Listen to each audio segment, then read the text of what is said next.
இன்றைக்கி மார்னிங் பிரேக்ஃபாஸ்ட்டுக்கு வந்து பிரெட் ஆம்லெட் தான். அதில் வந்து ப்ரோக்கோலி, அதுக்கப்புறம் வந்து கேப்சிகம், ஆனியன் இதெல்லாம் பொடியாக நறுக்கி முட்டையில் அதை போட்டு நல்லா கலந்துட்டு, அதுக்கப்புறம் தவா வச்சு அதை ஆம்லெட் போட்டு அது ப்ரெட்டை டோஸ்ட் பண்ணி பிரேக்ஃபாஸ்ட்டுக்காக தான் நான் இன்றைக்கி கொடுத்துருந்தேன். அதுக்கப்புறம் லஞ்சுக்கு வந்து சப்பாத்தியும் ஒரு பாயில்டு எக்கு, அப்புறம் பீஸும் ப்ரோக்கோலியும் போட்டு ஒரு கிரேவி பீஸ் மசாலா அந்த ப்ரோக்கோலி இது வந்து லஞ்சுக்கு அவளுக்காக செஞ்சது.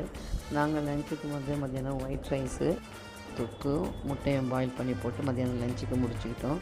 மதியம் லஞ்சுக்கு வந்து பாயா செய்யலைன்னு சொல்லிட்டு எடுத்து வேக வச்சுலாம் வச்சுருந்தேன். பட் வெளியில் போயிட்டு வரும்போது மணி 4 ஆயிடுச்சு. ஸோ அதை செய்யறதுக்கு எனக்கு டைம் இல்லை. அதனால் வெறும் சூப்பை மட்டும் எடுத்து யூஸ் பண்ணிக்கிட்டு இப்போ நைட்டுக்கு தான் வந்து இந்த கால் குழம்ப கிரேவி பண்ணி இட்லி ஊற்றி இட்லிக்கு வச்சு சாப்பிட்டோம். இதுதான் இன்றைக்கி எங்கள் வீட்டில் லஞ்ச் அண்டு பிரேக்ஃபாஸ்ட்.